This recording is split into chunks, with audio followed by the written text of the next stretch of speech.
Dear students, welcome back to our class. যে যেখান থেকে ভিডিওটি দেখছো সবাইকে স্বাগতম।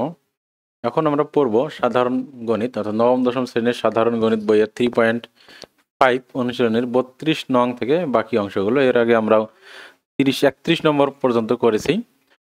এখন আমরা দেখব 32 নম্বর অঙ্ক। তো আমরা শুরু করি। বিসমিল্লাহির রহমানির রহিম। তো 32 নম্বর অঙ্ক আছে, দেখো, মিষ্টির উপর মূল্য সংযোজন কর হচ্ছে X%। মূল্য সংযোজন কর মানে কি?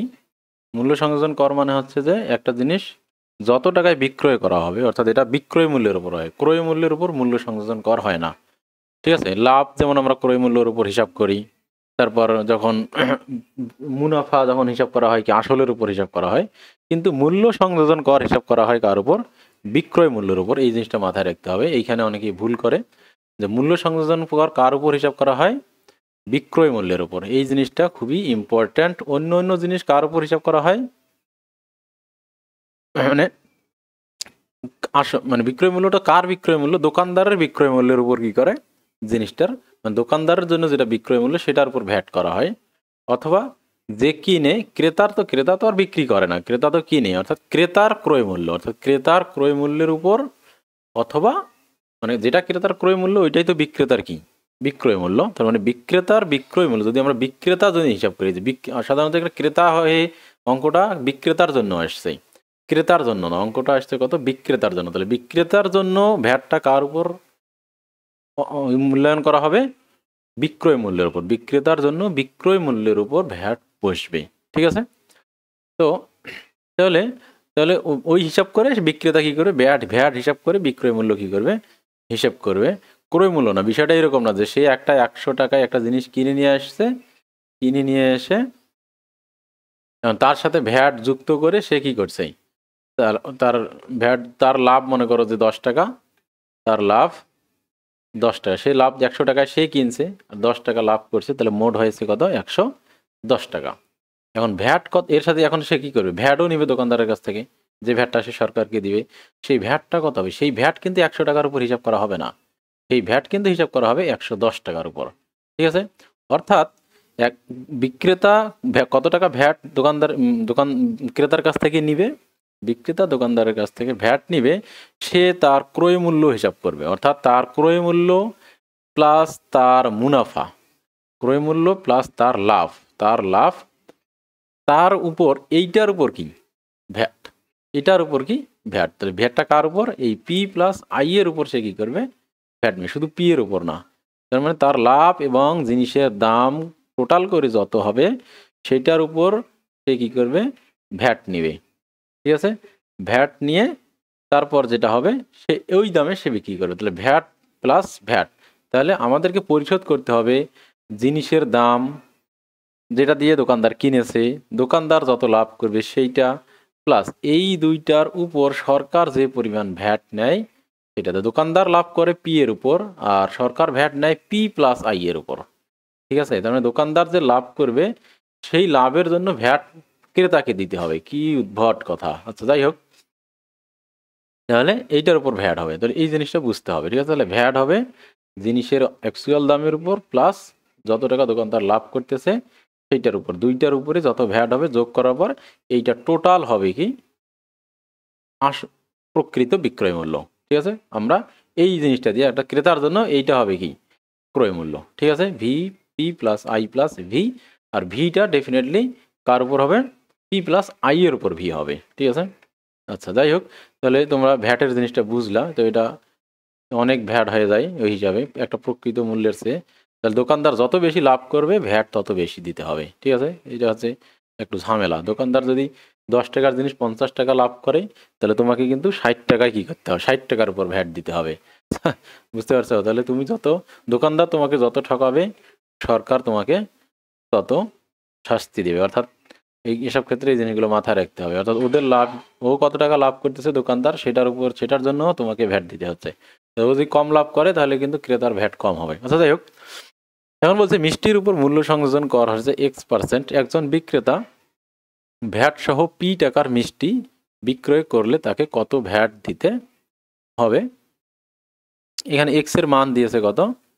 পি, আর ভ্যাটের পরিমাণ হচ্ছে কত? 2300।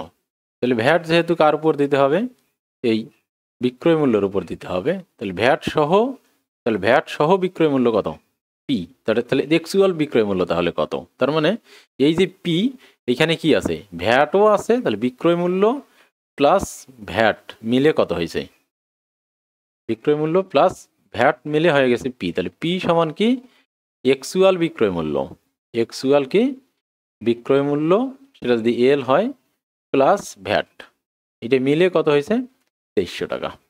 ঠিক আছে, তাহলে ভ্যাটের পরিমাণ কত সেটা আমাদের বের করতে হবে। ঠিক আছে, তাহলে মনে করি, তাহলে আমরা কি করব, মনে করি ভ্যাট কত, মনে করি VAT is equal to V. তাহলে ভ্যাট ইজ ইকুয়াল টু কি, ভ্যাট সমান ভি দ্বারাই আমরা ভ্যাটকে প্রকাশ করি। তাহলে ভ্যাট হচ্ছে কি, ভ্যাট হচ্ছে ভি। অতএব প্রকৃত বিক্রয় মূল্য, তাহলে প্রকৃত মানে ভ্যাট ছাড়া বিক্রয় মূল্য যেটা আর কি, অর্থাৎ প্রকৃত বা ভ্যাট ছাড়া, মানে যেটার উপর ভ্যাট আরোপ করা হচ্ছে, দোকানদারের লাভ প্লাস জিনিসের দাম, মিষ্টির উৎপাদন খরচ প্লাস দোকানদারের লাভ, এই দুইটার উপর ভ্যাট দেওয়া হয়েছে, সেইটা হচ্ছে ভ্যাট ছাড়া বা প্রকৃত বিক্রয় মূল্য। তাহলে প্রকৃত বিক্রয় মূল্য কত হবে, তাহলে আসল মানে মানে যেটা হচ্ছে মানে ভ্যাট সহ, যেটা ভ্যাট ছাড়া, তাহলে ভ্যাট সহ থেকে ভ্যাটটা আমাদের বাদ দিতে হবে, তাহলে পি মাইনাস কি, ভি হবে। তাহলে অর্থাৎ 2300 মাইনাস কি, 2300 মাইনাস ভি, বুঝতে পারছো? তাহলে 2300 মাইনাস ভি হচ্ছে কি প্রকৃত ভ্যাট। এখন দেখো, তার মানে ভ্যাট আরোপ হয়েছে কার উপর, এই 2300 মাইনাস ভি টাকার উপর কি হয়েছে, ভ্যাট আরোপ হয়েছে। ঠিক আছে, তাহলে এত টাকার ভ্যাট কত, অতএব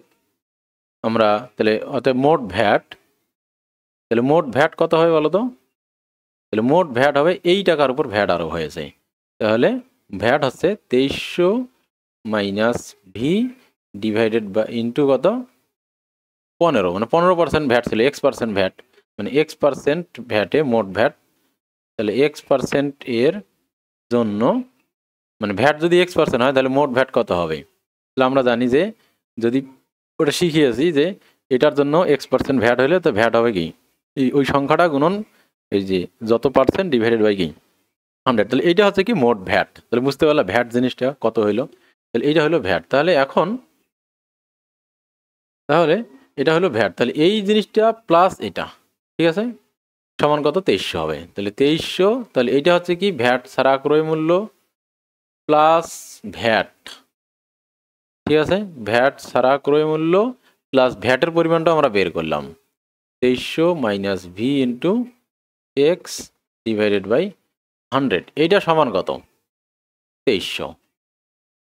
তাহলে এইটা হচ্ছে ভ্যাট ছাড়া ক্রয় মূল্য, ভ্যাট ছাড়া বিক্রয় মূল্য, আর এটা হচ্ছে কত ভ্যাট, এই দুইটা যোগ করলে কি হয় ভ্যাট সহ ক্রয় মূল্য। ঠিক আছে, তাহলে আশা করি তোমরা এটা কি বুঝতে পারছো। এখন এটাকে ক্যালকুলেশন করে এখান থেকে ভি এর মান বের করলেই হবে, এক্স এর মান দেওয়া আছে, এক্স এর মান কি দেওয়া আছে, এক্স এর মান হচ্ছে কত 15। তাহলে এখান থেকে আমরা হিসাব করি, তাহলে এখান থেকে 2300 আর 2300 কি হবে উভয় পক্ষ থেকে কেটে যাবে। তাহলে আমরা এখান থেকে এখানে আমরা হিসাব করি কত হচ্ছে, দেখো নিচে 100, আচ্ছা আমরা এটাকে সাজিয়ে লিখি, 2300 মাইনাস ভি ইন্টু কত এক্স এর মান 15, ঠিক আছে, ডিভাইডেড বাই 100 আর মাইনাস ভি, তাহলে মাইনাস ভি সমান কি 0, অথবা আমরা গুণ করে দিই 2300 আর 15 গুণ করলে যা হবে আর কি, তাহলে 2300 আর 15 গুণ করলে হয়, তাহলে এখানে হলো তোমাদের কত 2300 আর 15 যদি আমরা গুণ করি, 2300 আর 15 গুণ করলে হয় 2300 আর 15 গুণ করলে 345 দিয়ে 00 মাইনাস 15 ভি, মাইনাস কি 15 V divided by 100, 100 is equal to V, ভিকে ওইদিকে নিয়ে গিয়ে আমরা কি করলাম তোমার মাইনাস ভি ছিল প্লাস করে দিলাম, ঠিক আছে। অথবা এখানে আমরা কি করব, যদি আর গুণ করি তাহলে 3400, এখানে 34500 minus 15 V is equal two 100 V, 100 V, এরপর যদি এই 15 ভিকে ওইদিকে নিয়ে যাই তাহলে যোগ হয়ে যাবে, তাহলে 115V হবে, 115V প্লাস 34,500, তাহলে ভি সমান হবে কত? 34,500 ডিভাইডেড বাই কত? 115। এটাকে যদি 34,500কে আমরা যদি 15 দিয়ে ভাগ দেই তাহলে হবে, তাহলে এটা ভাগ করলে হবে 300। তাহলে ভ্যাটের পরিমাণ হলো কত? 300 টাকা। তাহলে আমরা পাইলাম কত? ভ্যাট পেলাম 300 টাকা। তাহলে এখানে আমাদের চেয়েছিল কি? তাহলে ভ্যাটের পরিমাণ কত? তাহলে কত টাকা ভ্যাট দিতে হবে? ভ্যাটের মূল্য সংযোজন করা, তাহলে পি টাকার মিষ্টি বিক্রয় করলে তাকে কত ভ্যাট দিতে হবে? ও আচ্ছা, তাহলে 300 টাকা। আচ্ছা, এক্স এর মাধ্যমে যদি করতে হইতো তাহলে এক্স দিয়ে করা যেত, তো আমরা তো সরাসরি মান বের করে ফেলেছি। তাহলে 300 টাকা, এটাই অ্যান্সার। তাহলে 300 টাকা ভ্যাট দিতে হবে, ঠিক আছে। আর যদি মানগুলো দেওয়া না থাকতো তাহলে কি হইতো? তাহলে এই যে এক্স এর মানটা এক্সই থেকে যেত, অর্থাৎ 15 হইতো না, ওখানে এক্স থেকে যাইতো, তাহলে এক্স এর সাপেক্ষে একটা মান পাওয়া যেত, ঠিক আছে। আচ্ছা, এরপর দেখো 33 নম্বর অঙ্ক।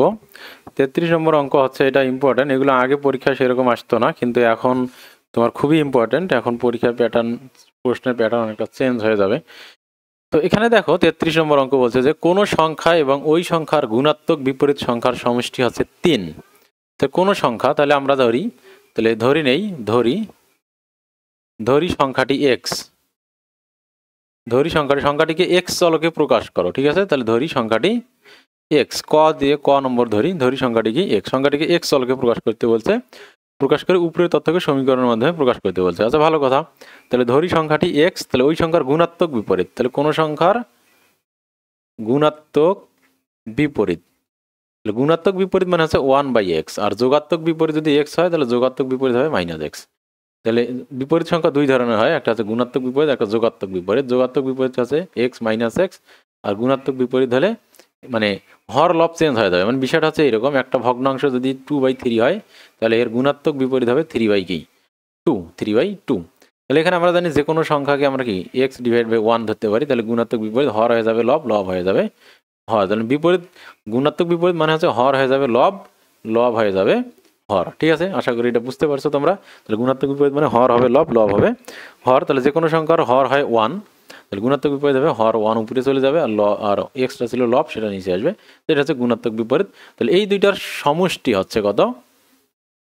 তাহলে শর্ত মতে এই দুইটির সমষ্টি, তাহলে কোনো সংখ্যা এবং ওই সংখ্যার গুণাত্মক বিপরীত সংখ্যার সমষ্টি হচ্ছে কত? 3। তাহলে আমরা লিখতে পারবো x + 1/x = 3। তাহলে এইটা যদি তোমরা বুঝে থাকো তাহলে তোমরা কি এই অঙ্ক, এখন এটাকে আমরা কি করতে পারবো? সলভ করতে পারবো। এটা এমন কোনো কঠিন না, এটাকে এখন সলভ করা কি হবে? ইজিলি এখন এটাকে কি করা যাবে? সলভ করা যাবে। এখন পরের খ নম্বর অংশটা দেখো। খ নম্বর বলছে x³ - 1/x³ এর মান নির্ণয় করো। এখন তোমরা এই অঙ্ক করতে পারবা। তখন এগুলো আমরা 3.3 অঙ্ক এগুলি। তাহলে দেখো এটা মান দেওয়া আছে, এটা শর্টকাট আমি বলেছিলাম যে এটার মান যদি দেওয়া থাকে তাহলে মাইনাসের মান বের করার সূত্র হচ্ছে কি? p³ মাইনাস থাকলে প্লাস, প্লাস কি থ্রাইস p। দেখো এটা তার মানে এটার মান আমরা আগেই বের করে নেই। তাহলে 3 × 9, 3 লং 27 - 9 = উত্তর কত হবে? 15, 16। এই অঙ্কের উত্তর কি? 16। তাহলে আমি শর্টকাটটা তোমাদের কি বলে দিলাম। এখন আমরা কি করি? এটা ভেঙে ভেঙে করি। তো ভেঙে ভেঙে যদি আমরা করি, এটা খুব ইজি আছে। তাহলে আমরা লিখি প্রদত্ত রাশি, আমরা দুই দিক থেকেই করতে পারবো, ঠিক আছে। আমরা দুই দিক থেকেই করতে পারবো, আমরা এখান থেকেও করতে পারবো, ওখান থেকেও কি করতে পারবো। তো আমরা প্রদত্ত রাশি থেকেই করি, অথবা দেওয়া আছে থেকে করতে পারি। তো প্রদত্ত রাশি x³ - 1/x³ = আমরা জানি কি? এখন দেখো এখানে তো x + 1/x এর মান দেওয়া আছে, তাহলে তার আগে আমাদের কি করতে হবে? সরি, এখানে এটা হবে না, এখানে মাইনাস আছে আর ওখানে প্লাসের মান দেওয়া আছে। তাহলে আগে তো আমাদের মাইনাসের মান বের করে নিতে হবে। আগে কি করতে হবে? মাইনাসের মান বের করতে হবে। তাহলে আমরা এইভাবে করা যাবে না আমাদের। তাহলে আমরা খ নম্বর করি। তাহলে খ নম্বর, তাহলে লিখবো যে ক হতে পাই x + 1/x = 3। কিন্তু আমাদের বের করতে বলছে কি x - 1/x³। তাহলে এইটাতে আমাদের তো কি লাগবে? x - 1/x লাগবে, তাই না? x - 1/x আমরা কই পাবো? তাহলে এখান থেকে আগে কি করতে হবে? x - 1/x এর মান বের করতে হবে। এটারও কি ছিল? একটা শর্টকাট ছিল। এটার মান যা হবে x - x এর প্লাস মান যা হবে মাইনাসের মান হবে √, এই যে এটা যদি p হয়, এটা সমান যদি হয় p, তাহলে হবে কি root over P square minus twice P. ঠিক আছে, এটা একটা শর্টকাট। ঠিক আছে, কীভাবে শর্টকাট হয় আমি তোমাদের দেখাচ্ছি। আর এখানে যদি মাইনাস হয় তাহলে প্লাসের মানের ক্ষেত্রে এইখানে কি হবে, এখানে এখানে টোয়াইস পি না, হবে তোমার 4p। আচ্ছা দেখি আমরা, তাহলে এখানে আমরা মাইনাস বের করার জন্য উভয় পক্ষে স্কোয়ার করে দেবো। আমরা কি করবো, উভয় পক্ষে স্কোয়ার করে দেবো। হতে পাই এটা, তাহলে আমরা উভয় পক্ষে কী করে দিলাম, স্কোয়ার করে দিলাম। তাহলে আমরা জানি স্কোয়ারের মাইনাসের মাধ্যমে স্কোয়ার একটা সূত্র আছে, তাহলে a minus B all square is equal to 3 square, 3 3 9। তাহলে এখানে আমরা সরি এখানে আবার হবে কত, প্লাস 4ab হবে, কি হবে, প্লাস 4ab, তাহলে এক্স ইন্টু 1/x। তাহলে এখানে 4p হবে, কি হবে, 4, শুধু 4 হবে, কি হবে, শুধু 4, এইরকম। তাহলে শুধু root over P square minus 4, root over P square minus 4। আর এইখানে যদি কি থাকে, এ থাকে, এইখানে যদি কথার কথা কি থাকে, এক্স না থাকে, এখানে যদি একটা সংখ্যা থাকে, এখানে যদি কি থাকে, এ থাকে, যে কোনো একটা সংখ্যা থাকতে পারে, তাহলে এটার জন্য মাইনাস বের করার জন্য এখানে কি হবে, 4a হবে। বুঝতে পারছো, তাহলে এটা হচ্ছে মেইন সূত্র। তো এটা শর্টকাট এখানে, যদি আর যদি এখানে মাইনাস থাকে তাহলে এখানে হবে কি প্লাস। এটা শর্টকাট তোমরা মাথায় রাখবা। শর্টকাটটা আমি লিখে দিচ্ছি, যদি X plus minus A divided by X সমান পি হয়, তাহলে এক্স প্লাস থাকলে মাইনাস, আর মাইনাস থাকলে আমরা প্লাসের মান বের করতে চাই। ঠিক আছে, তাহলে সমান হবে root over P square, plus থাকলে মাইনাস হবে, মাইনাস থাকলে প্লাস হবে 4a। ঠিক আছে, তাহলে এইটা হচ্ছে কি এই অঙ্কের শর্টকাট, এটা তোমরা কি করবা, মাথায় রাখবা। বুঝতে পারছো? তো এটা যদি হয় তাহলে এইখানে দেখো এটা সমান 9, তাহলে আমরা এখানে ক্যালকুলেশন করি, তাহলে এখানে কিন্তু এ নাই, এ এর জায়গায় 1 আছে, তাহলে 4 হবে শুধু। ঠিক আছে, এখানে শুধুমাত্র কি হবে, 4a, অর্থাৎ এ এর মান তো 1, তাহলে শুধু 4 হবে। তাহলে আমাদের এক্স এক্স কেটে গেল। তাহলে দেখো X minus 1/x all square is equal to 9 minus কত, 4। তাহলে X minus 1/x is equal to root over কি 9 থেকে 4 বাদ দিলে 5, তাহলে রুট ওভার কত আসলো, 5 আসলো। ঠিক আছে, তো এখানে কিন্তু মান বসাই দিলে তাই আসবে আমাদের। তাহলে এই অঙ্ক আমরা কি বুঝে গেলাম। তাহলে এক্স মাইনাস 1/x এর মান 5। তাহলে এখান থেকেই তাহলে আমরা কন্টিনিউ করি, যেহেতু আমরা করেই ফেলেছি। তাহলে এরপর উভয় পক্ষে আমরা কি করি, ঘন করি, যেহেতু আমাদের কার মান বের করতে হবে, x cube minus 1/x cube. তাহলে এখান থেকে আমরা সূত্র করতে পারবো, কিন্তু সূত্র না করে আমরা যেহেতু এখান থেকে করতেছি, তাহলে এটাই কন্টিনিউ করি। তাহলে এবার উভয় পক্ষে আমরা কি করি, ঘন করি, এক্স মাইনাস 1/x তার উপর cube is equal to root 5 উপর কিউব। তাহলে আমরা কি লিখবো এখানে, ঘন করে পাই। ঠিক আছে, উভয় পক্ষে ঘন করে। তাহলে এখন আমি কি করি, এই দিকে একটু লিখি বা, তাহলে বা কত হবে, আমরা জানি এ মাইনাস বি অল কিউবের সূত্র কি, A cube minus B cube, A cube minus B cube minus 3ab, 3ab into কি A minus B, 3ab into কি A minus B, 3ab into A minus B. ঠিক আছে, ইজ ইকুয়াল টু এখানে হবে কত, 5 5 25 রুট 5 হবে। তো এটা জানো তোমরা, দুইটা রুট 5 রুট 5 হবে, সরি 25 না, দুইটা রুট 5 মিলে একটা 5 হবে, আর একটা রুট 5 থেকে যাবে। এখন দেখো আমরা এটার মান বের করবো, তাহলে এটা এরকমই থাকবে, আর এখানে এক্স আর এক্স কেটে যাবে, আর এইখানে কত হবে, থ্রাইস এ হবে। এখানে কত হবে, তাহলে x cube plus 1/x cube, দেখো মাইনাস এই দেখো 3ab হচ্ছে। ঠিক আছে, তাহলে এখানে হবে দেখো 3, আর এটার মান কি রুট 5 সমান 5 রুট 5, অথবা x cube minus 1/x cube সমান দেখো 5 রুট 5, আর এদিকে 3 রুট 5 কি হবে, যোগ হয়ে যাবে। বুঝতে পারছো, তাহলে যোগ হয়ে গিয়ে এখানে তোমার অর্থাৎ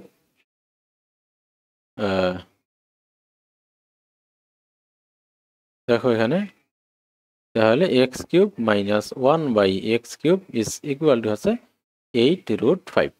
তাহলে আমাদের শর্টকাটটা কি ছিল, যদি এক্স মাইনাস 1/x সমান পি হয়, তাহলে x cube minus 1/x cube সমান ছিল P cube plus thrice P, P cube plus কি থ্রাইস পি। তাহলে এখানে আমাদের রুট 5 ছিল পি এর মান, ছিল রুট 5। তাহলে আমরা কি করব, √5 উপর কিউব দেব প্লাস থ্রাইস √5, ঠিক আছে, থ্রাইস √5।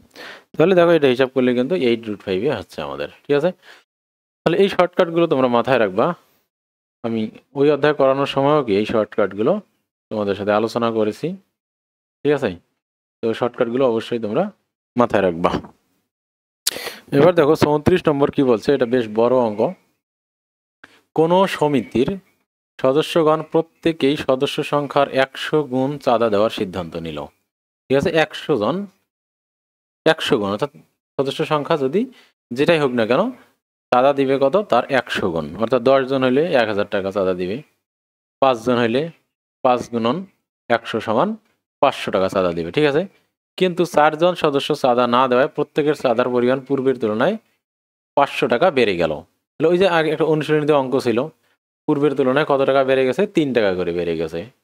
একই, ওটা আগের যুগের অঙ্ক ছিল তো, আর এইটা মনে হয় একটু আধুনিক যুগের অঙ্ক, ঠিক আছে। আগে টাকা পয়সা কম ছিল মানুষের, এই জন্য এটা ছিল আগের যুগের অঙ্ক। আর এখন এটা দেখে গেছে টাকার মূল্য কমে গেছে, বেশি টাকা লাগে, ওই জন্য এখানে একটু মানগুলো চেঞ্জ করে দিছে যাতে বাস্তবসম্মত হয়, ঠিক আছে। আচ্ছা, যাই হোক, তো এখন ওরা ক নম্বর দেখছে, আমরা ওই অঙ্কটা ওখানে করছি, সেম ভাবে এখানেও করতে হবে, কিন্তু এখানে ভেঙে ভেঙে করতে হবে। আচ্ছা, যাই হোক, তো সমিতির সদস্য সংখ্যা এক্স, সমিতির সদস্য সংখ্যা এক্স এবং মোট চাঁদার পরিমাণ এ যদি হয়, তাহলে এদের মধ্যে সম্পর্ক নির্ণয় করো। তাহলে পরের ঘটনাটা কিন্তু না, আগের ঘটনাটা। তাহলে সমিতির, তাহলে মনে করি সমিতির সদস্য সংখ্যা কত, তাহলে আমরা এখানে লিখব যে মনে করি সদস্য সংখ্যা, সমিতির সদস্য সংখ্যা এক্স, ওরা বলেই দিছে, সদস্য মনে করার দরকার নাই, ওরা যেহেতু বলেই দিছে সমিতির সদস্য সংখ্যা কত, এক্স, ওরা যেহেতু বলেই দিছে ক নম্বর, সমিতির সদস্য সংখ্যা এক্স আর মোট চাঁদার পরিমাণ যদি এ হয়, আর মোট চাঁদার পরিমাণ এ, মোট চাঁদা হচ্ছে কত, এ।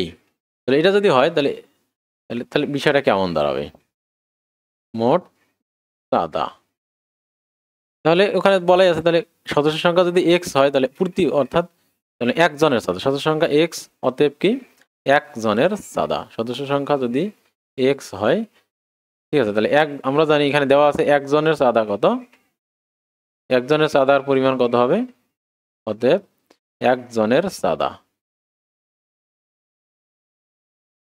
একজনের চাঁদা কত হবে বলো তো, 100x হবে। তার কারণ সমিতির সংখ্যা যত ছিল, চাঁদা হবে সদস্য সংখ্যার 100 গুণ, ঠিক আছে। তাহলে সদস্য সংখ্যা যদি 100 জন হয় তাহলে চাঁদা হবে কত, 100s। অতএব কতজন, সদস্য সংখ্যা এক্স জন, তাহলে মোট চাঁদা কত হবে, তাহলে এক্স জনের চাঁদা হবে 100x ইন্টু এক্স সমান হচ্ছে 100x স্কোয়ার।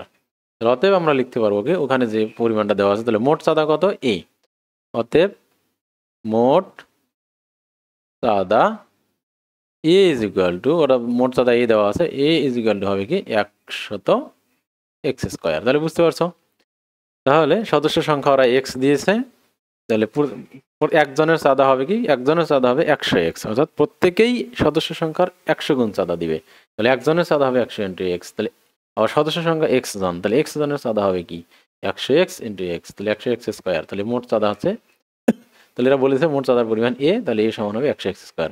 আচ্ছা, ভালো কথা। এরপর বলছে সমিতির সদস্য সংখ্যা ও মোট চাঁদার পরিমাণ নির্ণয় করো। তাহলে এখন হচ্ছে আসল অঙ্ক, তো এটা প্রথম শর্ত মতে আমরা পেয়ে গেলাম।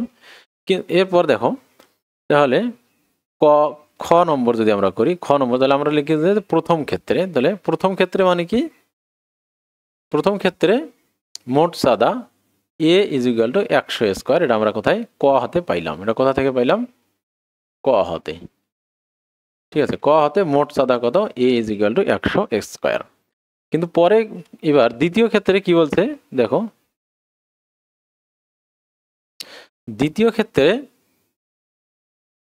তোমার যাত্রী কতজন হইল, যাত্রী 4 জন যায়নি, তাহলে x-4, তাহলে যাত্রীর সংখ্যা কত, x-4, ঠিক আছে।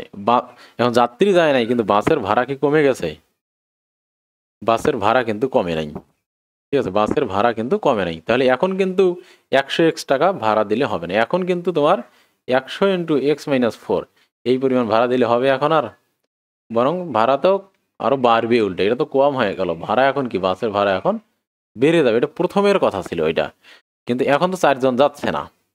তাহলে এখন যে মোট মোট ভাড়া তো এই আছে, মোট ভাড়া কি আছে, এইটাই আছে, ঠিক আছে। তাহলে এখন যাত্রী প্রতি ভাড়া কত হবে? দ্বিতীয় ক্ষেত্রে যাত্রী এত আর মোট ভাড়া কত? যাত্রী কম জন্যে বাসওয়ালা কি ভাড়া কমাবে? না, ও তো ফিক্সড করে ফেলছে, ও তো ভাড়া কি হয়ে গেছে, ফিক্সড করছে। সেই ভাড়া কত? এ, ভাড়া কিন্তু এই আছে, এটাই কিন্তু ভাড়া আছে, ভাড়া কিন্তু কমে নাই। এখন যেহেতু ভাড়া কমে নাই, তাহলে যাত্রী কমে গেছে, তাহলে এবার জনপ্রতি ভাড়া কত হবে? এবার একজনের ভাড়া কত হবে? এবার কিন্তু একজনের ভাড়া হবে, তাহলে মোট যাত্রী এত আর মোট ভাড়া এত, তাহলে একজনের ভাড়া হবে কত? এ ডিভাইডেড বাই এক্স মাইনাস 4, ঠিক আছে। তাহলে এবার কিন্তু জনপ্রতি ভাড়া কি হবে? A divided by X minus 4 সমান আমরা লিখতে পারবো কি 100 X square divided by X minus 4। এখন বলো দেখি ভাড়া বেড়ে গেল নাকি কমে গেল? ভাড়া অবশ্যই বেড়ে গেছে। তাহলে আগে ভাড়া ছিল কত? আগে ভাড়া ছিল 100 এক্স স্কোয়ার। আগে ভাড়া ছিল কত? আমরা যদি এখানে লিখি তাহলে পূর্বের ভাড়া কত, মানে জাস্ট বোঝার জন্য, পূর্বের ভাড়া ছিল কত? পূর্বের ভাড়া 100 এক্স স্কোয়ার ছিল, ঠিক আছে। আর এখন ভাড়া কত? এখন বর্তমানে যে ভাড়া, সেই ভাড়াটা হলো 100 X square divided by X minus 4, sorry 100 X ছিল, পূর্বের ভাড়া ছিল কত? 100 এক্স। একজনের ভাড়া, পূর্বের একজনের ভাড়া, একজনের পূর্বের ভাড়া কি, একজনের পূর্বের ভাড়া ছিল 100 এক্স টাকা। কয়জনের?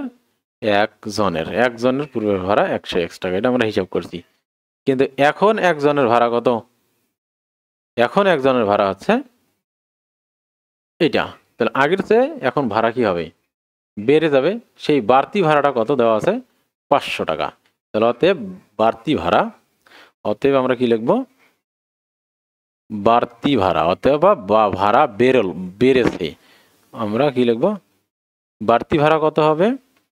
100 X square divided by X minus 4 minus কত? 100। এই যে পরের ভাড়া বেশি, আগের ভাড়া কম, এই দুই ভাড়ার বিয়োগফল হিসাব করে দেখছে ওরা। এখন লোকজনকে প্রত্যেককেই 500 টাকা করে বেশি ভাড়া দিতে হচ্ছে, 4 জন যাওয়ার না, ঠিক আছে। 4 জন না যাওয়ার ফলেই ভাড়া বেড়ে গেছে কত? এক একজনের ভাড়া বেড়ে গেছে 500 টাকা। তাহলে আমরা একজনের ভাড়া এখানে হিসাব করবো। এখন এটাকে ঐকিক নিয়মের অঙ্ক করলে, এখন এটাকে যদি আমরা কি করি, সলভ করি, তাহলে এক্স এর মান বের হয়ে যাবে। তাহলে এখানে হবে এক্স মাইনাস 4, তাহলে এখানে হবে 100 X square minus 100 x into x minus 4 is equal two কত? 500, ঠিক আছে। তাহলে এটা যদি হয় তোমার, তাহলে এখন দেখো এটাকে আমরা খুব ইজিলি ক্যালকুলেশন করতে পারবো। তো আমরা আর গুণ, এখানে একসাথে সবই কাজ করবো, আর গুণ করবো, এদিকে পাশাপাশিও গুণ করবো। তাহলে 100 এক্স স্কোয়ার মাইনাস কত হবে? এখানে দেখো এখানেও কিন্তু 100 এক্স স্কোয়ারই হচ্ছে, তো 100 স্কোয়ার ভালো হয়ে গেলো, কাটা গেল। আর এখানে থাকলো কত? মাইনাসে মাইনাসে প্লাস 400 এক্স, কত হলো? 400 এক্স। তাহলে এই 100 এক্স আর এই 4 গুণ করলে 400 এক্স হবে। আর এটাকে যদি আমরা কি করি, এখানে নিয়ে যাই, তাহলে এখানে গুণ হয়ে যাবে, তাহলে এখানে হবে কত? 500 এক্স হবে আর মাইনাস 2000 হবে, মাইনাস কত হবে? 2000, মানে এক্স আর 500 গুণ করলে 500 এক্স মাইনাস 4 আর 5000 গুণ করলে 4000 20, অর্থাৎ 20000 হবে, ঠিক আছে। তো তাই যদি হয়, এখন আমরা এখানে কি করব, 100 এক্স স্কোয়ার কাটা, আর এখানে থাকবে 400 এক্স, তাহলে 400 এক্স মাইনাস 500 এক্স, 500 এক্সকে এইদিকে নিয়ে আসলাম, আর এখানে হবে মাইনাস 2000, অথবা minus 100 X is equal to minus 2000। অতএব এক্স সমান কত হবে? Minus 2000 divided by minus 100 is equal to 20। তাহলে কতজন যাত্রী ছিল? তাহলে বাসে যাত্রী গেছে কতজন? 20 জন। তাহলে বাসে কতজন যাত্রী গেছে? 20 জন যাত্রী গেছে, বুঝতে পারছো? যাত্রী যদি 20 জন হয়, তাহলে প্রতিজনের ভাড়া কত? এখন জনপ্রতি ভাড়া কত হবে? যাত্রী যদি তোমার 20 জন হয়, তাহলে এখন ভাড়া কত হবে বলো? তাহলে আমরা পেলাম, সুতরাং মোট সদস্য, এটা হচ্ছে মোট সদস্য। মোট সদস্য কত? 20 জন, মোট সদস্য কত? 20 জন, ঠিক আছে। আর ভাড়া কত? ভাড়া কত? জনপ্রতি ভাড়া কত?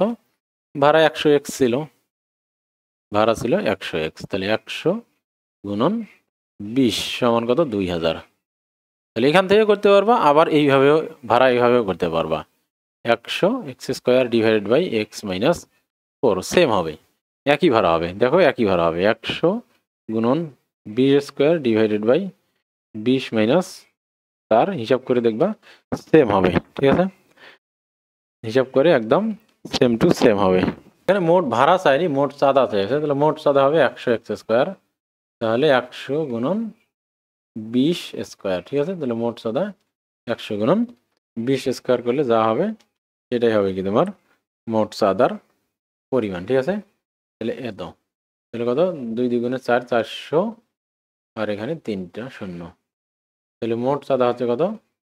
একক, দশক, শতক, হাজার, অযুত, লক্ষ, মানে 4 লক্ষ টাকা মোট চাঁদা। তাহলে মোট চাঁদা হলো কত?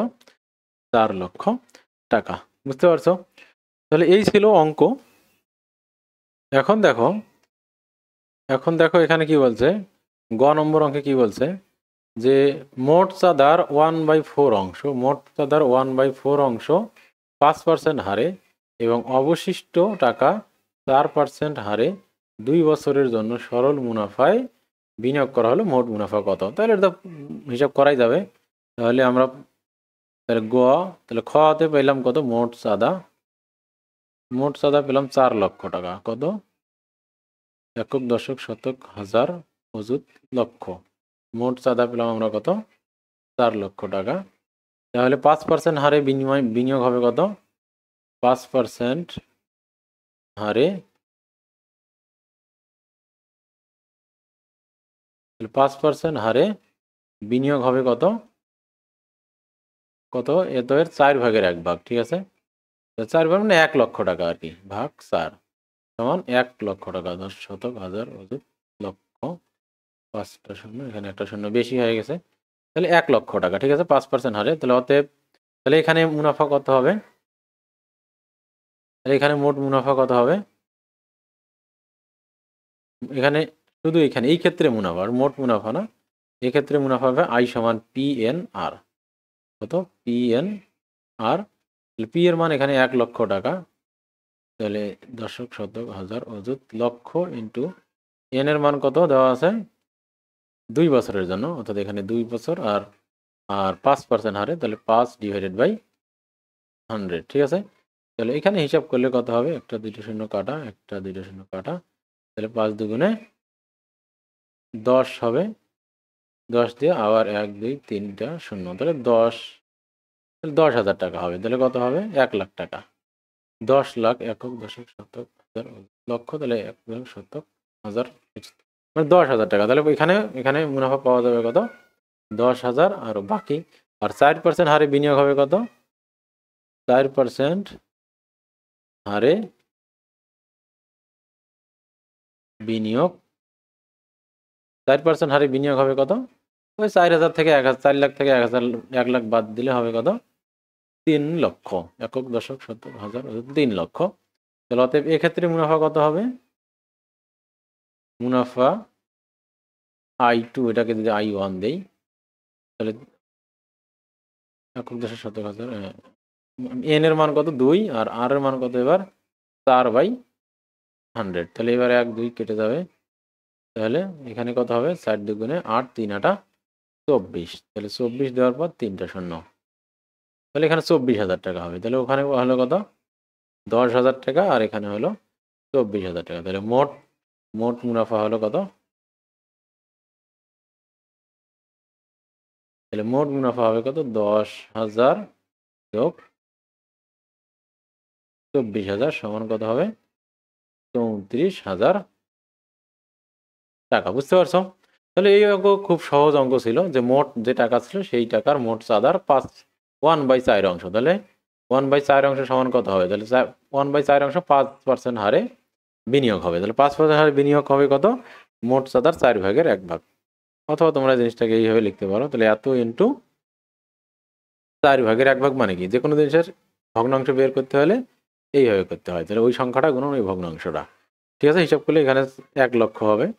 তাহলে মুনাফা কত? এটা পি, এত বিনিয়োগ হবে, এইটাই পি, ঠিক আছে? এইটাই পি, এটা পি সমান এটা।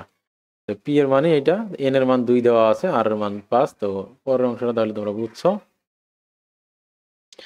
এরপর দেখো 35 নম্বর কি আছে। 35 নম্বর অঙ্ক আছে, বনভোজনে যাওয়ার জন্য একটি বাস 2400 টাকায় ভাড়া করা হলো। একই অঙ্ক, শর্ত হলো প্রত্যেক যাত্রী সমান ভাড়া বহন করবে। 10 জন যাত্রী না আসায় মাথাপিছু ভাড়া 8 টাকা বৃদ্ধি পেল। তাহলে একই অঙ্ক দেখো, ক নম্বর বলছে মাথাপিছু বর্ধিত ভাড়ার পরিমাণ না আসা যাত্রীর সংখ্যা কত হবে তা নির্ণয় করো। তারপর বলছে যে বাসে যাওয়া যাত্রীর মাথাপিছু ভাড়া নির্ণয় করো।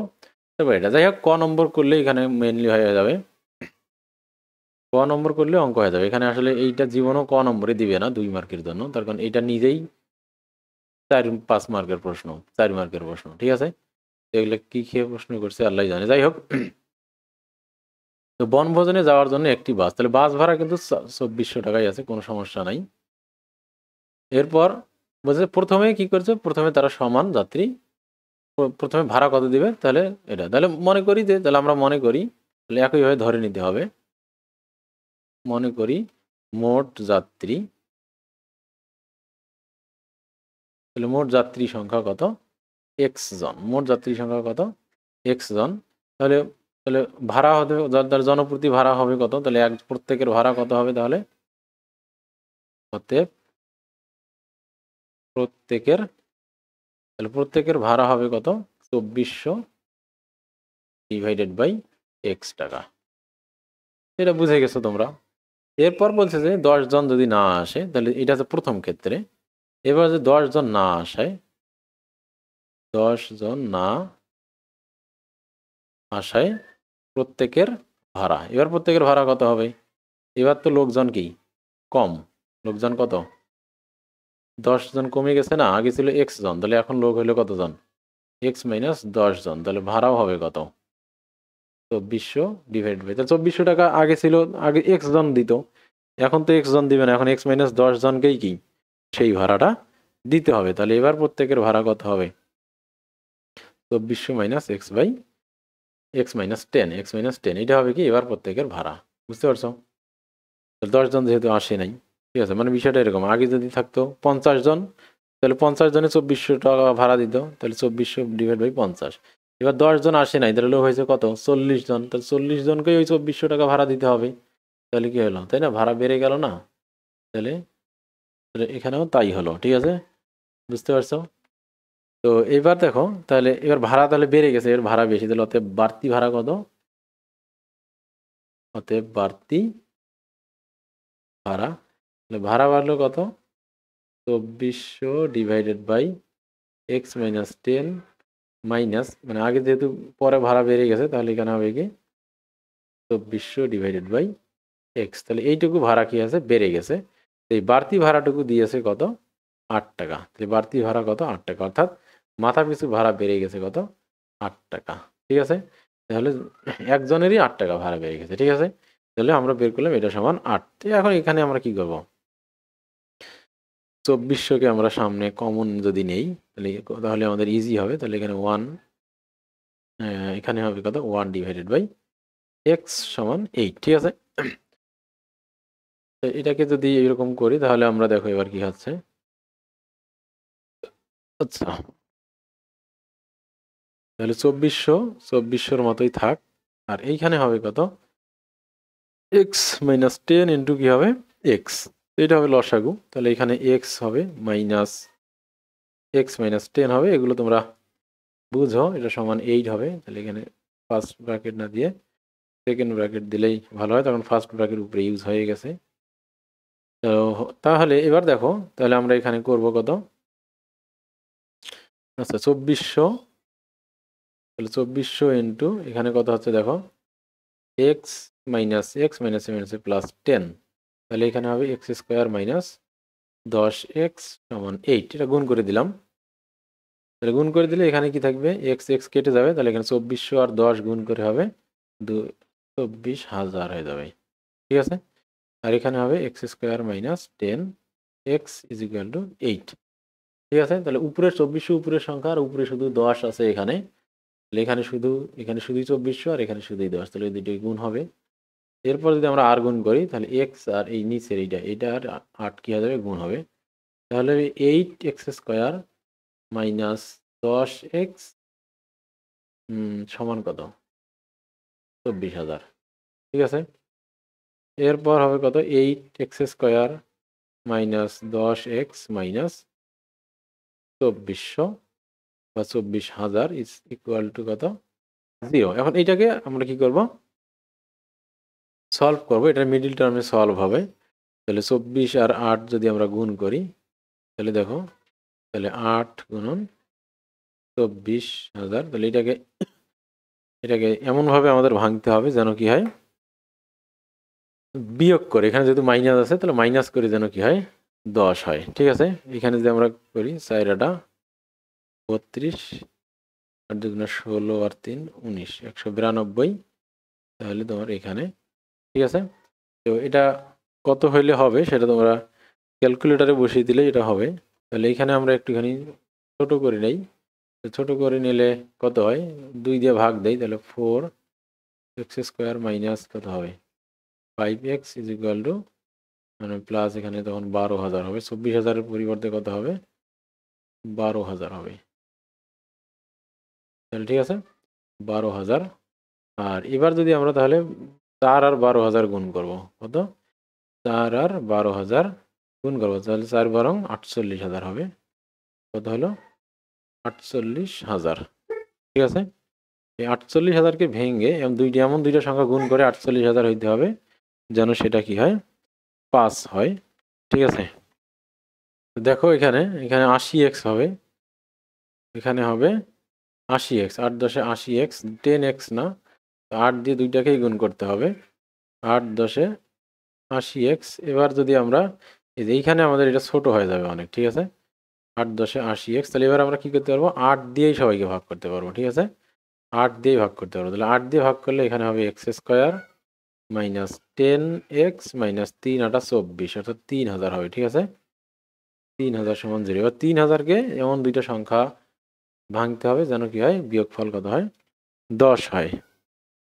দেখো 3,000, তাহলে 3,000 যেহেতু আছে, তাহলে 50 আর 60 যদি গুণ করি তাহলে 3,000 হয়, 3,000 হয়। দেখো 5 6 30 আর 2টা শূন্য, তাহলে 50 আর 60, তাহলে 60 থেকে 50 বাদ দিলেও কত হয়, 10 হয়। তাহলে আমরা লিখতে পারবো কি, x²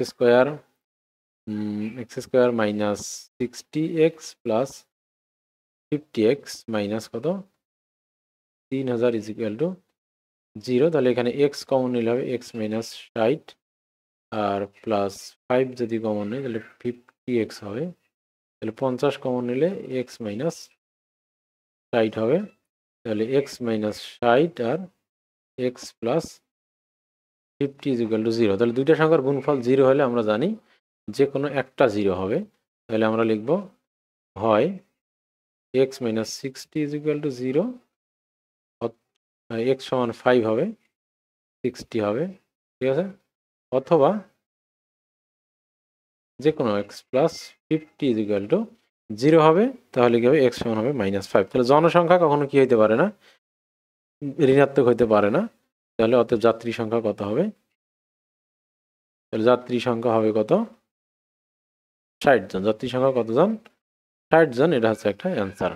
তাহলে ক নম্বর আমরা পেয়ে গেলাম, যাত্রী সংখ্যা হচ্ছে কত, 60 জন। এরপর বলছে যে মাথাপিছু বর্ধিত ভাড়ার পরিমাণ এবং না আসা যাত্রীর সংখ্যা বের করো। মাথাপিছু বর্ধিত ভাড়ার পরিমাণ, মাথাপিছু ভাড়া 8 টাকা বৃদ্ধি পেল, এটা তো দেওয়াই আছে। তাহলে মাথাপিছু বর্ধিত ভাড়ার পরিমাণ, মাথাপিছু বর্ধিত ভাড়ার পরিমাণ তো টাকা দেওয়াই আছে, তাহলে এটা আবার চাবে কি করে। আর না আসা যাত্রীর সংখ্যা পরিমাণ, না আসা যাত্রী সংখ্যার শতকরা কত। ঠিক আছে, তাহলে ও আচ্ছা, এটা আমরা মূলত খ নম্বর অঙ্ক করে ফেলছি। ঠিক আছে, এটা আমরা কি করে ফেলেছি, খ নম্বর অঙ্ক করছি। আচ্ছা, কটা পরে বোঝাচ্ছি, খ যেহেতু করলাম আমরা। তাহলে বাসে যাওয়া যাত্রীর মাথাপিছু ভাড়া নির্ণয় করো। তাহলে এবার মাথাপিছু ভাড়া কত হবে? তাহলে মোট ভাড়া, মোট যাত্রী হলো কত? 60 জন। তাহলে বাসে যাওয়া যাত্রীর সংখ্যা, তাহলে অতএব গেছে কত? এটা হচ্ছে গেছে মোট 60 জন। তাহলে এটা ছিল পূর্বের যাত্রী সংখ্যা। তাহলে এক ছিল কি পূর্বের যাত্রী সংখ্যা। তাহলে বাসে যাওয়া যাত্রী সংখ্যা কত হবে? তাহলে এটা প্রথমে 60 জন ছিল, তাহলে বাসে যাত্রী সংখ্যা তাহলে কত হবে? 10 জন যায় নাই, তাহলে হবে কত? 50 জন। তাহলে 50 জন গেছে। আর মাথা পিছু ভাড়া কত হবে তাহলে? তাহলে মাথা পিছু ভাড়া তাহলে হবে কত? 2400 ভাগ 50। তাহলে 4 5 20 5 40, তাহলে এত টাকা। তাহলে মাথা পিছু ভাড়া কত? 48 টাকা। আগেও 40 টাকা ছিল মনে হয়। ঠিক আছে, আচ্ছা যাই হোক। তো এখন এটা খ গেল। ক নম্বরটা দেখো, ক নম্বর এমন কোনো অঙ্ক না। ক নম্বর অঙ্কটা এমন কোনো অঙ্ক না। ক নম্বর অঙ্ক খুবই ইজি অঙ্ক। এখানে দেখো কি বলছে যে বর্ধিত মাথাপিছু বর্ধিত ভাড়ার পরিমাণ না আসা যাত্রী সংখ্যার শতকরা কত? মানে কার কত? না আসা যাত্রী। তাহলে তাহলে বের করতে হবে যে না আসা যাত্রী কত? 10 জন। তাহলে 10-এর কত পার্সেন্ট? ঠিক আছে, তাহলে 8 ভাগ 10 ইন্টু কি 100। তার মানে বিষয়টা হচ্ছে যে 8-10-এর কত পার্সেন্ট, মানে মাথা পিছু বর্ধিত ভাড়ার পরিমাণ অর্থাৎ কি 8, না আসা যাত্রী সংখ্যা অর্থাৎ 10 এর শতকরা কত, অর্থাৎ 8 হচ্ছে 10-এর শতকরা কত। তাহলে 8 10-এর শতকরা কত হবে? তাহলে 8/10 ইন্টু 100 করলে যা হবে তাই, তাহলে 80%। তাহলে 8 হচ্ছে 10-এর কত পার্সেন্ট? 80%। ঠিক আছে, মানে কথাটা বুঝতে হবে, বাংলা কথা। এরপর আছে বাস ভাড়ার সমপরিমাণ টাকা 5% হার মুনাফায় 13 বছরের সরল মুনাফা ও চক্রবৃদ্ধি মুনাফার পার্থক্য কত? এটা সহজ অঙ্ক। তাহলে 2400 টাকার কি করতে হবে?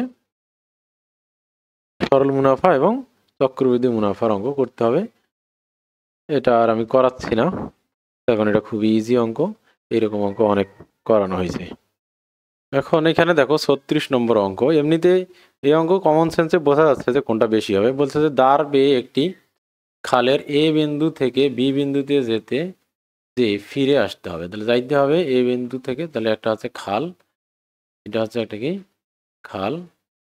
তো এখান থেকে কি করতে হবে? এ বিন্দু থেকে, এটা হচ্ছে এ বিন্দু, এটা এ বিন্দু, আর ওখান থেকে কি এই বি বিন্দুতে আসতে হবে। তো নদীটা এই দিকে আঁকি তাহলে সুবিধা হবে। তো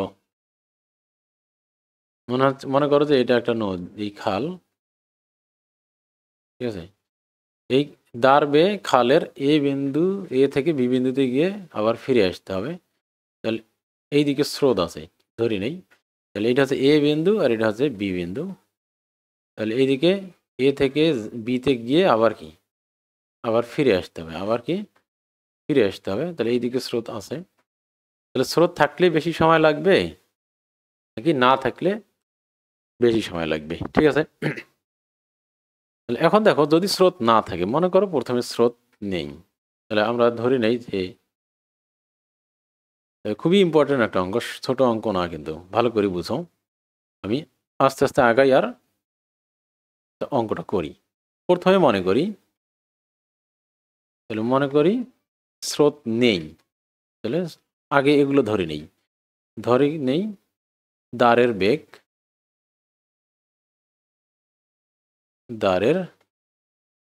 দাঁড়ের বেগ হচ্ছে মনে করো ভি, দাঁড়ের বেগ ভি, ভি না ইউ ধরি, দাঁড়ের বেগ কত?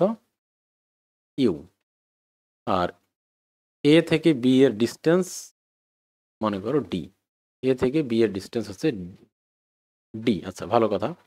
তো প্রথম ক্ষেত্রে যখন কি থাকবে না, এক নম্বর ক্ষেত্রে হচ্ছে কি যখন স্রোত থাকবে না, যখন কি থাকবে না, স্রোত থাকবে না, তখন কি হবে? যদি স্রোত না থাকে তাহলে কত সময় লাগবে? টি সমান এস ডিভাইডেড বাই ভি, অর্থাৎ যাওয়া আসা মিলে 2D হবে। আর বেগ, নৌকার বেগ কত? ইউ। তাহলে যখন স্রোত থাকবে না তখন যাওয়া আসা মিলে সময় কত হবে? তখন যেতে আসতে সময়, তাহলে তো মোট সময় আর কি, যেতে আসতে মোট সময়, ঠিক আছে, যেতে আসতে মোট সময়। কেন দেখো, যখন তোমার স্রোত থাকবে না, যখন স্রোত থাকবে না তখন কি হবে, স্রোত নাই, যাওয়ার সময়ও ইউ বেগে যাইতে পারবে, আসার সময়ও ইউ বেগে আসতে পারবে, কোনো সমস্যা নেই। তাহলে যাবে ডি দূরত্ব, আসবে ডি দূরত্ব, তাহলে মোট অতিক্রান্ত দূরত্ব তার কত, ডি, আর তার বেগ কত, ইউ, সমবেগ যেহেতু ইউ, তাহলে মোট 2D বাই ইউ, তাহলে মোট সময় 2D বাই ইউ, এটা থেকে গেল। ওকে, এরপর 2 নম্বর ক্ষেত্র। 2 নম্বর ক্ষেত্র হচ্ছে যখন স্রোত থাকবে, যখন স্রোতের বেগ ধরে নেই ইউ, যখন স্রোতের বেগ কি ইউ, তখন কি হবে, তখন দেখো যাওয়ার সময় বেগ কত হবে, মনে করো স্রোতের অনুকূলে, যখন একবার তো স্রোতের অনুকূল একবার তো প্রতিকূল অবশ্যই হবে, তখন কি হবে, যাওয়ার সময় যদি অনুকূল হয় তাহলে আসার সময় অবশ্যই প্রতিকূল হবে, অথবা যাওয়ার সময় প্রতিকূল হলে আসার সময় অনুকূল হবে। তাহলে স্রোতের অনুকূলে বেগ কত হবে, ইউ প্লাস ভি হবে, ঠিক আছে। স্রোতের অনুকূলে যদি ইউ প্লাস ভি হয়, তাহলে স্রোতের অনুকূলে এ থেকে বিতে যেতে সময় লাগবে কত, তাহলে শুধু যেতে সময়, তাহলে যেতে যদি স্রোতের অনুকূলে হবে, আর যাওয়ার সময় মনে করো আমরা ধরলাম স্রোতের অনুকূল, তাহলে সময়টা কত লাগবে, ডি ডিস্টেন্স ডিভাইডেড বাই কি ইউ প্লাস ভি, ঠিক আছে, এটা কিন্তু T1। এবার কিন্তু আসার, এটা শুধু যাওয়ার সময়, এটা কিন্তু এক ক্ষেত্রে। আবার এই জন্য কি 2D হইল না, কেন ডি হইল, তার কারণ হচ্ছে কি এ থেকে বি এই ডিস্টেন্সটা হচ্ছে কি ডি, তাহলে এইদিকে যদি স্রোত থাকে তাহলে যাওয়ার সময় স্রোতের অনুকূলে যাবে ডি ডিস্টেন্স, তাহলে বেগ হচ্ছে কি ইউ প্লাস ভি, কিন্তু আসার সময় স্রোতের প্রতিকূলে আসবে তখন কিন্তু বেগ কি ইউ মাইনাস ভি, তখন তো বেগ পরিবর্তন হয়ে যাবে, এই জন্য আলাদা টাইম হবে, ওই জন্য ওইটা টাইমকে আলাদা করে আমরা কি করলাম, একসাথে তখন আগের মতো আর একসাথে হিসাব করা যাবে না, তখন আলাদা আলাদা বেগ যে। এবার মনে করো স্রোতের প্রতিকূলে, স্রোতের কি স্রোতের প্রতিকূলে বেগ কত হবে, T2, তাহলে D divided by U minus V হবে, স্রোতের প্রতিকূলে বেগ, শুধু বেগ লিখছি, তাহলে স্রোতের প্রতিকূলে বেগ হবে ইউ মাইনাস ভি, এটা আমরা জানি। তাহলে স্রোতের প্রতিকূলে সময় লাগবে কত, T2 সমান D divided by U minus V. তাহলে এবার মোট সময় কত হবে, তাহলে মোট সময় যদি স্রোত থাকে তাহলে এই ক্ষেত্রে মোট সময় কত হবে,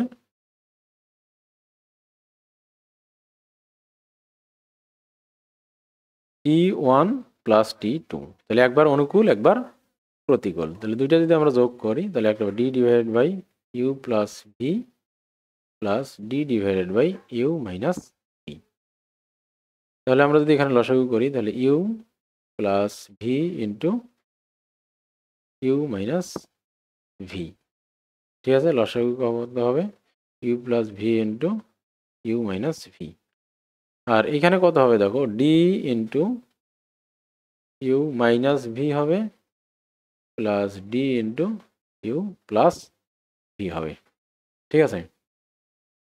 তাই যদি হয় তাহলে এখন আমরা এখানে যদি হিসাব করি তাহলে কত হচ্ছে দেখো, D U minus D V plus D U plus D V, তাহলে দেখো ভি ভি কাটা, অর্থাৎ স্রোতের বেগ অংশটা কেটে গেল, তাহলে হইল কত এখানে, twice D U divided by কত হচ্ছে V U square minus V square, U square minus V square. তাহলে আমরা এই জিনিসটা পাইলাম, তাহলে আমরা এখানে পাইলাম কত এটা, আর আগে পেয়েছিলাম কত, D divided by only U, ঠিক আছে। আচ্ছা, এখন দেখো, এখন যে মজার বিষয় সেই জিনিসটা দেখো, সেই মজার বিষয়টা কি, আগে আমরা যখন স্রোত ছিল না তখন টাইম কত ছিল, twice D divided by U, আর এখন টাইম হচ্ছে কি টুয়াইস ডি, তোমার হচ্ছে কত, টুয়াইস ডি ডিভাইডেড বাই কি ছিল ইউ ছিল, আর এখন থাকতেছে কি উপরে টোয়াইস ডি থাকতেছে, আর নিচে থাকতেছে কি U U square minus V square. এইটাকে যদি আমরা ওই সেম একইভাবে সাজিয়ে নেই, তাহলে টোয়াইস ডি ইন্টু এখানে হবে কত, টোয়াইস ডি ইন্টু 1/ইউ, ঠিক আছে, 1/ইউ। এখন আমাদের তুলনা করতে হবে যে এই সংখ্যাটা বড় নাকি এই সংখ্যাটা বড়। তাহলে এই দুইটার মধ্যে কোন সংখ্যাটা বড় সেটা যদি আমরা কি করতে পারি, হিসাব করতে পারি, তাহলেই কি আমরা বুঝতে পারবো যে এটা আসলে তোমার কোনটা বড় হবে আর কোনটা ছোট হবে। তাহলে দেখো এইটাকে তুলনা করার জন্য এটাকে আমরা আরেকটু মডিফিকেশন করি। এই মডিফিকেশনটা কেমন, সেই এটা দেখো উপরে টোয়াইস দিয়ে থাক, আর এই যে ইউটা আছে এই ইউটাকে আমরা কি করি, V square minus V square divided by কী করি, ইউ করি, ঠিক আছে। আর এইখানে আমরা করি twice D divided by U. এখন আমাদের তুলনা করতে হবে এইটা, এখন আমাদের তুলনা করতে হবে ইউ বনাম কি, U square minus V square divided by U. এই যে দুইটা সংখ্যা আছে, এই দুইটা সংখ্যার মধ্যে যেটা বড় হবে, এটা যদি বড় হয় তাহলে এই টাইমটা কি হবে, ছোট হবে, ঠিক আছে। কারণ বড় সংখ্যা দিয়ে একই জিনিস, উপরে এখানে উপরে 2D এখানে উপরে 2D, তাহলে হর যার বড় হবে সেই টাইমটা কম হবে, আর হর যার ছোট হবে সেই টাইমটা কি হবে, ছোট হবে। তাহলে হরের উপর নির্ভর করতেছে। তাহলে এখন আমরা তুলনা করব এই দুইটা সংখ্যার মধ্যে কোন সংখ্যাটি বড়। এখন তোমরা আইডিয়া করো দেখি এই দুইটা সংখ্যার মধ্যে কোন সংখ্যাটি বড় হতে পারে, এটা আমরা কি করে বুঝবো, এটা আমরা কিভাবে বুঝবো, ঠিক আছে। আমরা আগে এমনিতে একটু নর্মালি হিসাব করি। তাহলে এখন দেখো এইখানে ইউ আছে, এইখানে এখানে কি আছে, এই জিনিসটা আছে। তাহলে আমরা যদি কি করি, এমনিতে নর্মালি দুইটা সংখ্যা হিসাব করি। মনে করো একটা সংখ্যা হচ্ছে একটা সংখ্যা মনে করো যে 4, আর 4 একটা ইয়া সংখ্যা নেই, একটা 5, একটা মনে করো যে 5, আর একটা হচ্ছে কি 3, ঠিক আছে। এখন আমরা যদি কি করি 5-এর উপর স্কোয়ার করি আর 3-এর উপর স্কোয়ার করি, অর্থাৎ 5 × 5 = 25 মাইনাস কত 3×9। এরপর দেখো তাহলে ভাগ করলে কত হবে, এখানে দেখো বিয়োগ করলে হবে 16। এই 16কে যদি আমরা কি করি আবার 5 দিয়ে ভাগ করি, তাহলে এটা কিন্তু 5-এর চেয়ে কি হচ্ছে, কম হচ্ছে, 5-এর চেয়ে কি হচ্ছে, এটা কম হচ্ছে, ঠিক আছে। আবার যদি কি করি আরেকটা যদি 1 হইতো, আরেকটা যদি কি হইতো 1 হতো, আরেকটা যদি কি হতো 1 হতো, তাহলে কি হইতো, তাহলে 24/5, তারপরেও কিন্তু 5-এর চেয়ে ছোট হচ্ছে। তার মানে আমরা দেখতেছি, তাহলে জিনিসটা দেখো, তাহলে তোমরা খুব সহজেই এই জিনিসটা বুঝতে পারো। তাহলে বুঝলা যে কোনো একটা সংখ্যাকে স্কোয়ার করে সেটাকে যদি আমি কিছু একটা দিয়ে বিয়োগ করার পর আবার ওই সেম সংখ্যা দিয়ে ভাগ করি, তাহলে কি হবে, সংখ্যাটা ছোট হয়ে যাবে। খুবই কমন সেন্স। এখানে ইউ আছে, U square divided by U সমান কি, ইউ, ঠিক আছে। U square divided by U সমান কি, ইউ হয়। কিন্তু ইউ স্কোয়ার থেকে যদি আমি সামথিং কি করি, বিয়োগ করি, তাহলে কি সেটা ইউ হবে নাকি ইউ এর চেয়ে ছোট হয়ে যাবে, ইউ এর চেয়ে অবশ্যই কি হয়ে যাবে, ছোট হবে, ঠিক আছে। তাহলে এইখানে আমরা ইয়া করবো, তাহলে যেহেতু আমরা লিখবো এইভাবে যে U square divided by U is equal to U. তাহলে ইউ স্কোয়ার মাইনাস সামথিং যদি পজিটিভ সংখ্যা হয়, এটা অবশ্যই কি এক্স হচ্ছে একটা ধনাত্মক সংখ্যা। তাহলে এবার যদি আমরা কি করি, এখানে ইউ দিয়ে কি করি ভাগ করি, তাহলে এটা অবশ্যই কি হবে, ইউ এর চেয়ে ছোট হয়ে যাবে, ঠিক আছে। কেন ছোট হবে, তার কারণ কি, এখান থেকে তো আমি কি করেছি, লব থেকে তো কিছু একটা সংখ্যা কি করেছি, ইউএস মানে ইউ স্কোয়ারকে ইউ দিয়ে ভাগ করলে ইউ হয়, কিন্তু এবার ইউ স্কোয়ারের চেয়ে তো একটু ছোট সংখ্যা আছে। তাহলে ভাগফল, তাহলে ভাজ্য থেকে যদি আমি কি করি কিছু বাদ দিই, তাহলে ভাগফলটা কমে যাবে না, ডেফিনেটলি ভাগফল কি হবে, কমে যাবে। অর্থাৎ ভাজ্য থেকে যদি আমি কিছু কমাই দেই তাহলে ভাগফলটা কি হবে? অবশ্যই কমে যাবে। তাহলে আমরা বলতে পারি তাহলে U is less than U is greater than U square by V square divided by কি ইউ স্কোয়ার। ঠিক আছে, বুঝতে পারলাম? তাহলে যে কোনো সংখ্যার এই জিনিসটা তাহলে ইউ বড় হবে এই সংখ্যাটার চেয়ে, সরি ইউ স্কোয়ার না নিচে ইউ। ঠিক আছে, তাহলে আমরা দেখলাম কি ইউ সংখ্যাটা বড়, ইউ হচ্ছে কি বড়। তাহলে কে বড়? ইউ বড়। এটা যদি এখানে যদি বড় হয় তাহলে ইউ যদি বড় হয় তাহলে কি হবে? টি ছোট হবে। ইউ যদি বড় হয় তাহলে টি কি হবে? ছোট হবে। তাহলে তুমি লিখবা, তাহলে আমরা এই অঙ্কটা লিখবো কি? তাহলে এইভাবে লিখবো সরাসরি। তাহলে আমরা কিভাবে লিখবো? এখানে যদি আমরা করি তাহলে লিখবো যে পূর্বের সময় স্রোত না থাকলে স্রোত না থাকলে সময় কত হবে? Twice T divided by U. আর স্রোত যদি থাকে তাহলে মোট সময় আর কি, যেতে আসছে কি মোট সময়। তাহলে মোট সময় কত? Twice T divided by U square minus V square divided by কি ইউ। ঠিক আছে, এটা এখানে এখানে কি লিখবা? U greater than U square minus V square divided by U. ঠিক আছে, তার কারণ আমি আবারও বলতেছি ইউ স্কোয়ারকে ইউ দিয়ে ভাগ দিলে কি হবে? ইউ হবে। ইউ স্কোয়ার থেকে যদি আমি কিছু একটা বিয়োগ করে ফেলি তাহলে ওটা কমে গেল না? তাহলে যদি আমার ভাজ্য কমে যায় তাহলে ভাগফল কি হবে? ভাজক তো একই আছে, ভাগফলটা আরও কমে যাবে না? তাহলে অবশ্যই কমে যাবে। তাহলে ইউ হচ্ছে গ্রেটার দ্যান 0। তাহলে এটা যদি হয় তাহলে এখানে T1 আর এটা হচ্ছে কি T2। তাহলে যার কি হবে?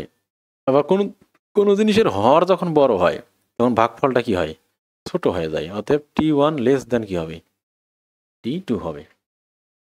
T1 লেস দ্যান T2 হবে। ঠিক আছে, T1 লেস দ্যান T2 হবে। তাহলে যদি স্রোত থাকতো তাহলে একবার স্রোতের বিপরীতে যাবে, একবার স্রোতের অনুকূলে যাবে। তাহলে অনেক সময় মনে হতে পারে যে প্রথমে তো খুব তাড়াতাড়ি যাবে স্রোতের কারণে, আর পরে একটু কষ্ট করে আসবে, তাহলে সময়টা মনে হয় মিনিমাইজ হবে। অনেকেই ধারণা করছে যে সময়টা অথবা ইয়ে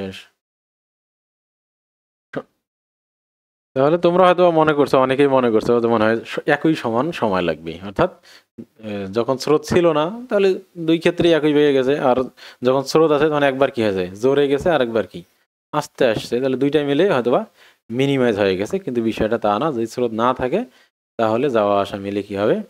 ইজি হবে। আর স্রোত থাকলে প্রথমে এসে তাড়াতাড়ি যাবে, ঠিক আছে, কিন্তু আসার সময় কি হবে? তার বেগ অনেক কমে গিয়ে সময় অনেক বেশি নিয়ে ফেলবে সে। তো এই জিনিসটা বুঝতে পারছো? তো এখানে হিসাব নিকাশ ছাড়াই শুধুমাত্র প্রতীক সংকেত ইউজ করেই বোঝা গেল যে একটা নৌকা যখন, এগুলো অনেক সময় এমসিকিউতে আসতে পারে বা এগুলো আইকিউ টেস্টে আসে, যে কখন বেশি সময় লাগবে, স্রোত না থাকলে যাইতে আসতে বেশি সময় লাগবে নাকি স্রোত থাকলে যাইতে আসতে বেশি সময় লাগবে। তাহলে এখন আমরা বুঝলাম যে না, স্রোত যদি না থাকে তাহলে যাইতে আসতে একই সময় কম লাগবে, আর স্রোত থাকলে যাওয়া আসা মিলে কি হবে?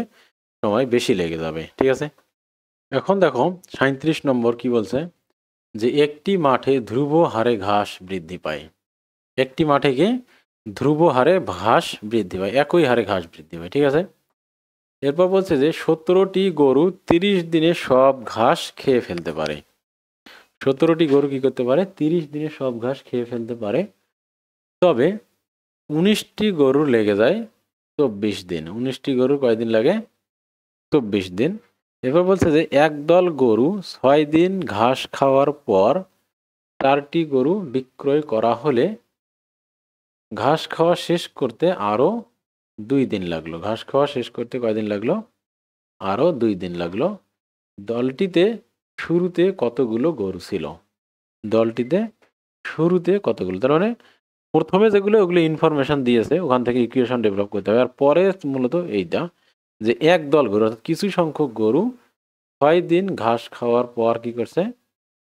4টি গরু বিক্রয় করে দেওয়া হয়েছে। ঠিক আছে, 6টি গরু, একদল গরু 6 দিন ঘাস খাওয়ার পর 4টি গরু কি করা হয়েছে? বিক্রি করা হয়েছে। তাহলে ঘাস খাওয়া শেষ করতে আরও 2 দিন লাগলো। তাহলে বাকি যে গরুগুলো ছিল তারা সব ঘাস শেষ করতে 2 দিন সময় নিল। তাহলে প্রথমে শুরুতে, অর্থাৎ শুরুতে গরু কতগুলো গরু ছিল। ঠিক আছে, দেখো এটা খুবই মজার অঙ্ক। তো বলছে যে একটি মাঠে ধ্রুব হারে ঘাস বৃদ্ধি পায়। ঠিক আছে, তো তাই যদি হয় তাহলে আমরা মনে করি ঘাস বৃদ্ধির হার, তাহলে ঘাস বৃদ্ধির হার এক্স পার ডে, মানে এক্স পরিমাণ প্রতিদিন বৃদ্ধি পায়। ঠিক আছে, এক্স এক্স পরিমাণ ঘাস কি হয়, প্রতিদিন বৃদ্ধি পায়, এটা ধরে নিলাম। ঠিক আছে, তাহলে পার ডে কতটুকু, এক্স পরিমাণ ঘাস বৃদ্ধি পায়। এখন এইখানে বলছে যে 17টি গরু 30 দিনে সব ঘাস খায়, ভালো কথা। এরপর 19টি গরু লাগে 24 দিন। তার মানে 30 দিন, 24 থেকে 30 দিন মানে 6 দিন, তাহলে 6 দিনে 6x পরিমাণ ঘাস বৃদ্ধি পায়। তার মানে ওই 6x পরিমাণ ঘাস এক্সট্রা যে দুইটা গরু, ওই দুইটা গরু কয় দিনে খেয়ে ফেলে, 24 দিনে খেয়ে ফেলে। বুঝতে পারলাম বিষয়টা? তাহলে বলছে যে 17টা গরু যে ঘাসগুলো হয়, সেই ঘাসগুলো কি 30 দিনে খায়। ঠিক আছে, এখন 24 দিনে, এখন 24 দিন, আর এখানে বলছে যে 19টা গরু খায় কত দিনে, 24 দিনে। তার মানে যদি 19টা গরু না হইতো, যদি 19টা গরু কি না থাকতো, 17টা গরুই থাকতো, তাহলে এই যে এক্সট্রা 6 দিন, তো এই 6 দিনে কতটুকু ঘাস বৃদ্ধি পাইতো, 6x পরিমাণ ঘাস বৃদ্ধি পেত। কিন্তু সেই সুযোগটা তো পাইলো না, এই 6 দিন পাইলো না। তাহলে 6 দিনে যে পরিমাণ ঘাস বৃদ্ধি পায়, ওই পরিমাণ ঘাস ওই যে অতিরিক্ত দুইটা গরু কি করছে, খেয়ে ফেলছে। অতিরিক্ত ওই দুইটা গরু কি করছে, খেয়ে ফেলছে। কয় দিনে, 24 দিনে খেয়ে ফেলছে।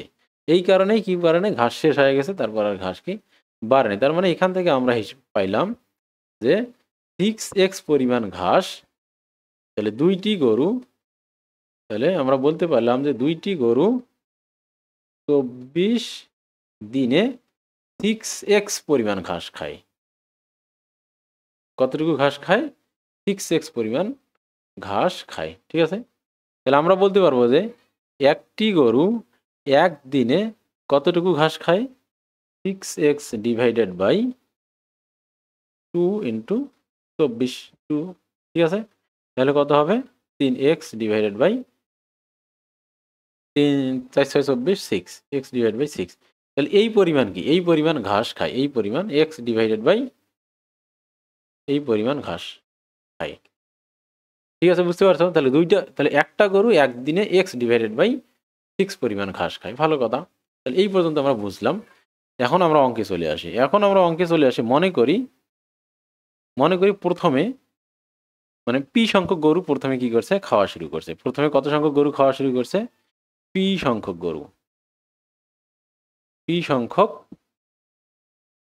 গরু ঘাস খাওয়া শুরু করছে। কি করছে, ঘাস খাওয়া শুরু করছে, ভালো কথা। তাহলে ওরা খাইছে কয়দিন, 6 দিন খেয়েছে। তাহলে পি সংখ্যক গরু 6 দিনে কতটুকু ঘাস খাবে, 6 দিনে 6 দিনে ঘাস খায় কতটুকু, তাহলে এই যে এতটুকু। 6 দিনে, একদিনে, তাহলে একটা গরু একদিনে খায় x/6। তাহলে 6টা পিটা গরু 6 দিনে কত খাবে, ইন্টু এক্স ইন্টু কত, 6। তাহলে কত হবে, না এক্স তো না, পি ইন্টু 6, পিটা গরু যেহেতু, গরুর সংখ্যা কত, পি, তাহলে হবে কত, পি এক্স। তাহলে পি এক্স পরিমাণ ঘাস খাবে। ঠিক আছে, এরপর কি করছে, 2টা গরু চলে গেছে, 4টা গরু চলে গেছে। তাহলে 4টা গরু চলে গেলে কয়টা গরু থাকলো, আর p-4। তাহলে 4 সংখ্যক গরু কয় দিনে ঘাস খাইছে, 2 দিনে। তাহলে 2 দিনে কতটুকু ঘাস খাইছে, 2 দিনে ঘাস খেয়েছে কতটুকু, তাহলে আমরা এখানে হিসাব লিখে দেবো, একদিনে একটা গরু খায় কত, x/6। তাহলে 2 দিনে p-4 গরুটা খাবে কত, p-4 ইন্টু 2। তাহলে এই পরিমাণ ঘাস খাবে। তাহলে তারা মোট ঘাস খাইছে কতদিন, মোট কিন্তু 6 দিন ঘাস খাইছে। মোট ঘাস খাইয়েছে কতদিন, 6 আর দিয়ে 8 দিন। তাহলে এই 8 দিনে মোট ঘাস কত হবে, 8 দিনে মোট ঘাস কত হবে, প্রতিদিনে তো ঘাস বৃদ্ধি পায় কত, এক্স পরিমাণ। তাহলে 8 দিনে ঘাস হবে 8x। তার মানে এই যে এরা টোটাল যে পি এক্স আর এইটা, এই দুটো যোগ করে কত হবে, 8x হবে, তাই না? তার মানে টোটাল ঘাস 8x। তাহলে হবে কি, আমরা লিখবো px plus X divided by 6 p-4 into 2 is equal to 8x। তাহলে এই যে আমরা ইকুয়েশন তৈরি করে ফেলাম, এখন এটা যোগ করলেই কি হয়ে যাবে। তাহলে এখানে আমাদের হবে কত, 6px প্লাস এখানে px মাইনাস 4x ও ইন্টু আবার 2 আছে, 2 আর এখানে এখানে টোয়াইস px হবে আর এখানে হবে 8x, তাই দুগুণা 8x, ঠিক আছে। আর এটা দিলাম না, আর 6 ওইদিকে নিয়ে আমরা কি করে দিলাম, গুণ করে দিলাম, 6 এটা 48x, ঠিক আছে। আমি এই অঙ্কটা সবাই দেখবে না, যারা এই অঙ্ক বুঝবে আমি জানি তারা এই অঙ্কগুলো পারে, যারা এই হিসাব বুঝে না তারা অ্যাটলিস্ট এই অঙ্ক করতে পারবে না, ঠিক আছে।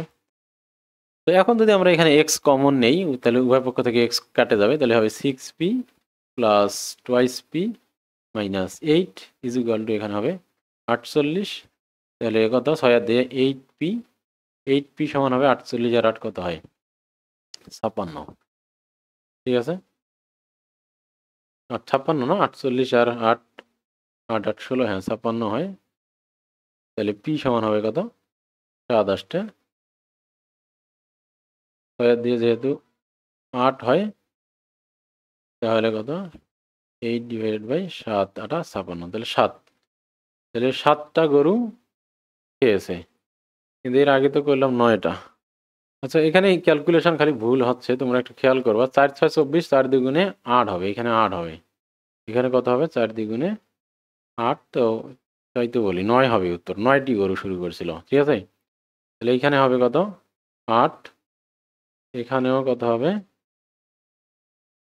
8 হবে, তাহলে এগুলি যদি 8 হয় তাহলে এগুলো তোমরা কারেকশন করে নাও, তাহলে এখানে কত হবে, এখানেও 8 হবে, তাহলে এইখানে কত হবে 8 হবে।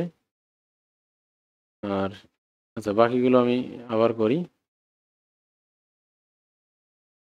তাহলে দেখো কত হচ্ছে এখানে 8 যদি হয়, এইখানে কত 8 8 64x হবে, কত হবে 64x হবে, ঠিক আছে। এগুলো তোমরা এখন বুঝতে পারবা।